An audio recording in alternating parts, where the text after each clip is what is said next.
Splash Brothers were hot in the second half. Steph Curry finished with 21 points, and all 15 of Clay's points were scored after halftime. I mentioned that Warriors defense. Warriors head coach Steve Kerr. I started recording. I forgot to even say anything. We're watching them talk about the Warriors Mavs game. How did you feel about it? Let's see what they're talking about. We did an excellent job defensively, but we're under no illusion that we've figured anything out. We just played really hard and competed. And you're telling me they've only played? They were doing a great job on me. They've only played 3 games, not at home in game 1. But that's crazy. I gotta be better. That's not me. And as a leader, you know, I gotta be better for the whole group. I think Luka looked tired as hell. See the cut on Luka's face? That is Andrew Wiggins' finger that did that to him. I'm going to start with you, Jay Will, on this one. It was a little bit of a blowout last night. A little bit. Do you think the Mavs are going to be able to make this a series? Yes. A couple things to address here, though. Well, one, it looked like Luka came out of a heavyweight fight. Right. I mean, he's whipped. The game was so physical last night. That's exactly how you need to play if you're Golden State. But there's been a lot of conversations around Luka being a top 5 player in the league. And let me say this. Is he not? Luka is top 5 offensively. Then, Monica, he has to be bottom 5 defensively. I'll give you that. Off the top right now because that's respect. There were so many times, and you notice, Monica, as a player, former player watching the game, when you see a guy get stripped and turns the ball over, and then the camera panels down to the other end, and you don't see that person literally come into the frame when he's the one that turned the ball over. As a former hooper, you're saying, yo, come on, man, you got to give me something. Now, I know that what he brings to the table offensively massively outweighs how deficient he is on the defensive end. But damn, that's number 1. Number 2, look, this team took 48 threes. They only made 11. In the first half, God damn. A lot of those threes were wide open threes. So as much as we're going to sit up here and praise Golden State for their defensive efforts, Monica, and I get it, Andrew Wiggins, he played his tail off defensively, stayed attached, was detail-oriented, stayed according to the... Then this loss isn't on Luka. Oh, let's look at this box score. What was the box score, ESPN? What was the box score? Don't nobody give a fuck about PGA. The fact that I really can't see. The fact that I really... Where is it at? Nobody care about NCAA. They're playing? Like, they're playing today? Not important. This is what I wanted. Okay. Damn, look, he really did not shoot well.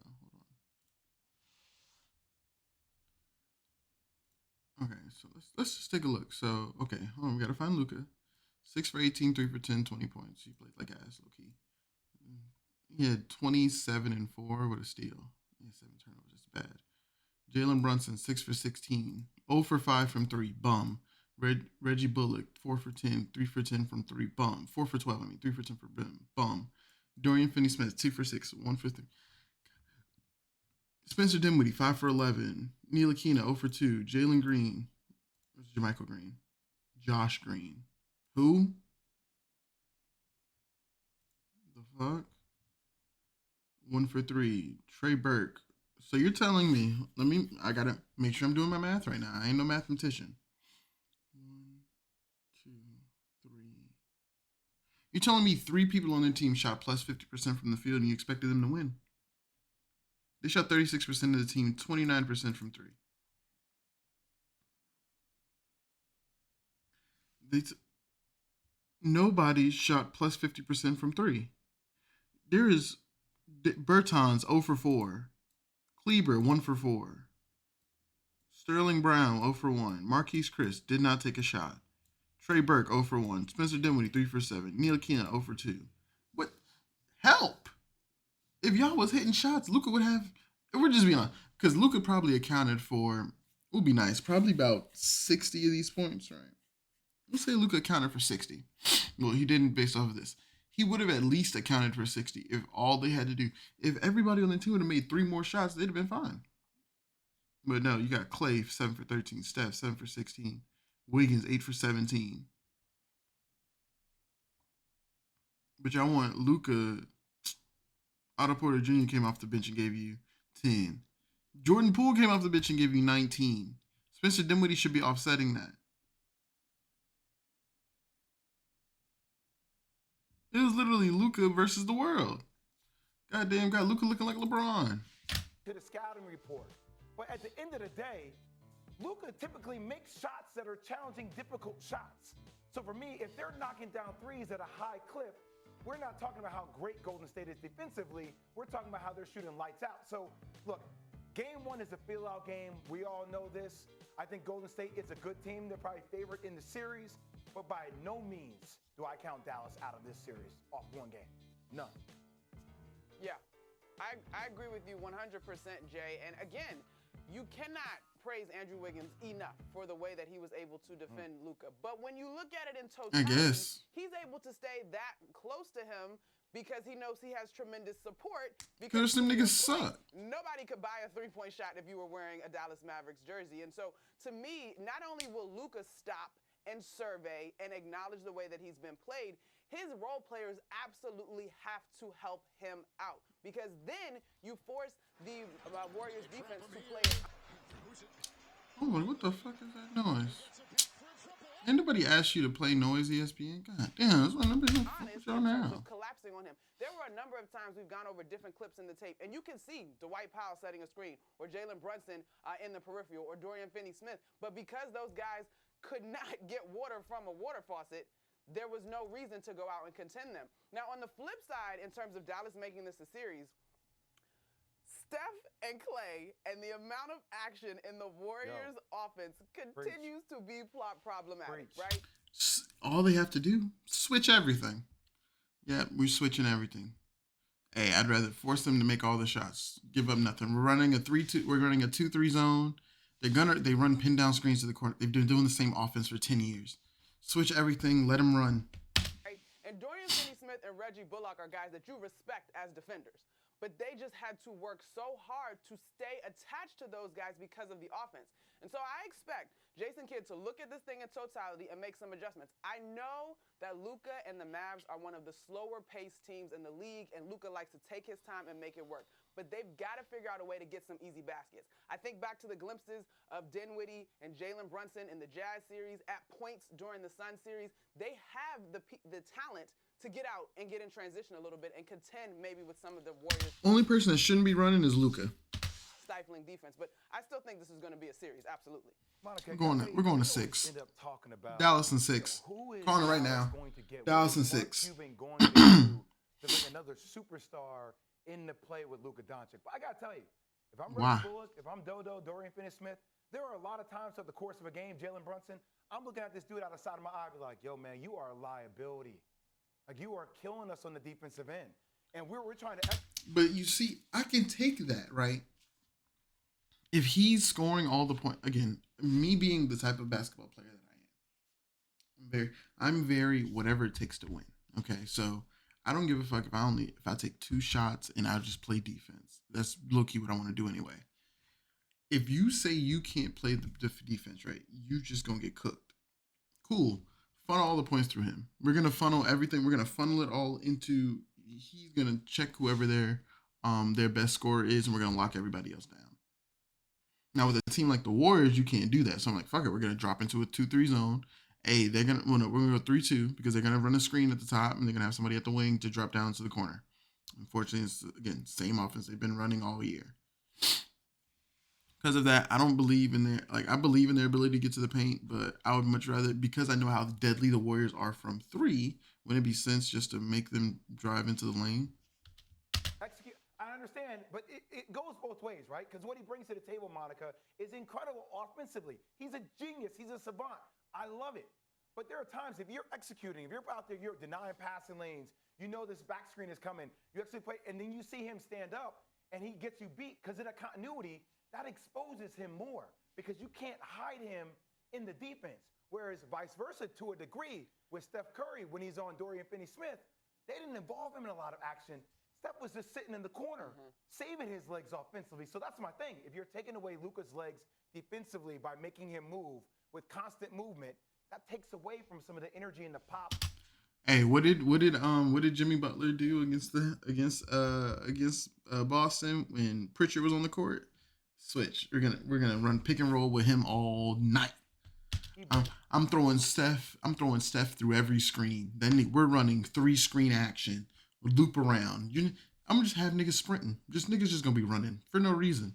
No logical explanation. Be ready to shoot. To the offensive end. I'm just trying, it may not be fair, but we all know life ain't fair. I'm still looking at him a little bit sideways if you can't give me some kind of effort defensively. That's facts. Thanks for He's watching. not wrong. ESPN on He's not wrong. I'm gonna do one more. Before I end this. Miami took game 1 of the series, 1-8. This is what we're gonna talk about. White hot bitch.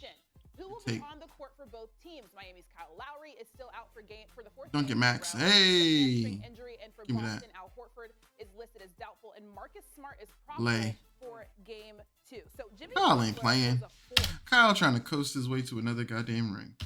in game 1, scoring the second most points by a Heat player in the conference finals, only behind LeBron James in 2012. So Butler's playoff run has been historic, as his 3 40-point games are the most in a single postseason. Jimmy buckets, bitch. So Smart, probable, definitely not at full strength. Heat in 6. They're both going to 6. Has the edge in In fact, no. Dallas, I don't know. I want to say Heat in 7 and Dallas in 6, but I'm gonna go with Dallas in 7, Heat in 5. I'm going to go with the home team, the Miami Heat. They're favored by Vegas as odds. Heat in But I'll 5. say this, Marcus Smart is a pivotal piece to this team. The thing that concerned me, Monica, and I would have probably given the edge to the Celtics, is when I heard the report by Woj when he said, all right, he's now out of the walking boot. He moved around a little bit in practice, but it was still gingerly. And I know having Marcus Smart on the floor is a dynamic change, right? Jason Tatum no longer has to initiate the offense. Those 4 turnovers he had in the third quarter, it looked like he was dog tired, right? Coming off the series, game 7, literally days before. Miami had gotten more rest.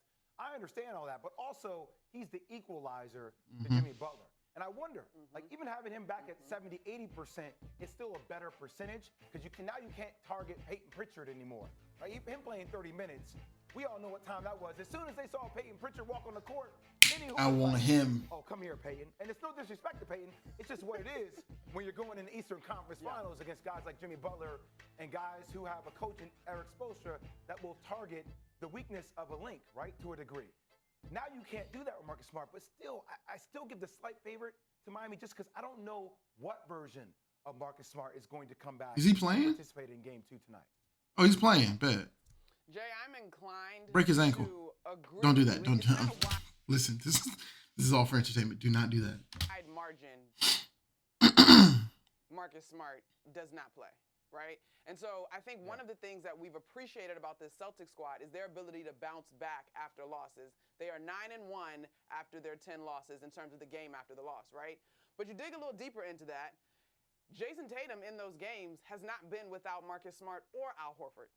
And so I think their ability to bounce is heavily contingent on who is available. Now, to your point, Marcus Smart, his attitude, his energy, his intensity, he absolutely... I was watching the game, and him off the bench, even when he was hurt, him on the bench, he was with the shits, and I fucked with it. He sets the tone for this Boston Celtics squad. And if he's on the floor, I give the Celtics an opportunity to get this game here in Miami tonight, because I trust them not to turn the ball over again a gazillion times, which literally breathed life into what the Miami Heat wanted to do. And I think Ime Udoka will make some of the necessary adjustments, a big one being Smart on the floor versus Pritchard. And then furthermore, when you look into who has most success defending Jimmy in terms of effective field goal percentage, it's actually Jaylen Brown, and then it's Marcus Smart. But Jalen's a bum. Jimmy, to me, in the half court is a different challenge than Jimmy getting out off of live ball turnovers, off of a defensive rebound, full head of steam. And so I'm gonna go Smart is available at a decent percentage, or he wouldn't be playing. And I think the Celtics respond, but I might be wrong, and I could very well be wrong on that. Monica, don't you think this is very close, though? And I've seen it over their undefeated postseason at home for Miami. After every game and spending time down in South Florida, going down there for Boston doesn't win Heat in 5. For our whole radio kind of affiliate tour that we did, everybody always talks about, and it's a huge headline that deserves a lot of praise. I mean, Gabe Vincent and Max Strus are 2 undrafted players that have been balling out their for the mind. Miami Heat. Like, Out as soon their as I say that, I get two fucking undrafted mind, players nigga. balling out, and everybody's been singing their praises. If you're the Boston Celtics, you're trying to flip that narrative around. You're trying to have the narrative tomorrow being like, yes, they have two undrafted players that start for their franchise in the Eastern Conference Finals, and this is what happens when you start two undrafted players. We take advantage of it, we leverage it, and we beat it up. So you can't start them anymore. Because we have not asked ourselves one time throughout this playoff series, where's Kyle Lowry? When is he coming back? We haven't felt the need to have a sense of urgency for bringing Kyle Lowry back because Gabe Vincent and Max We about winning. I don't care what your name is. Get on the court. Very true. It's funny though, Jay, because I watched Kyle Lowry a lot through the course of the first game, and he's talking to Gabe, and he's engaged, and he's energetic. And I actually think as this series wanes on, you I think you will miss Kyle's pesky nature defensively and his knack for hitting some big shots as this series continues to get tighter. But I don't know. I think the Gabe Vincent and Max Strus thing, while they are undrafted, it's not like they are second-year players. Like, they've been a part of this Miami system. I believe Gabe is 25. I think Max is around the same age. And so more than anything, this is the tip of the cap. Let's see. Let's take a look. Excuse me.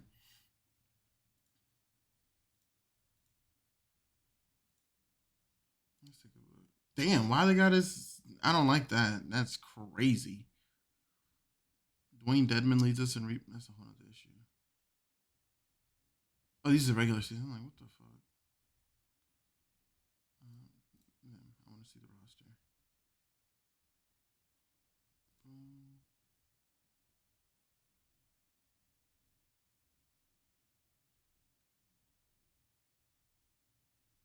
They have Markeith Moore. I don't care. 25 and 26. What has he drafted? He's in his second year. Hey, he's at the UC Santa Barbara. I think I remember him playing. Him getting put over. You know what I'm saying? I know what I meant. Shout out to Gabe.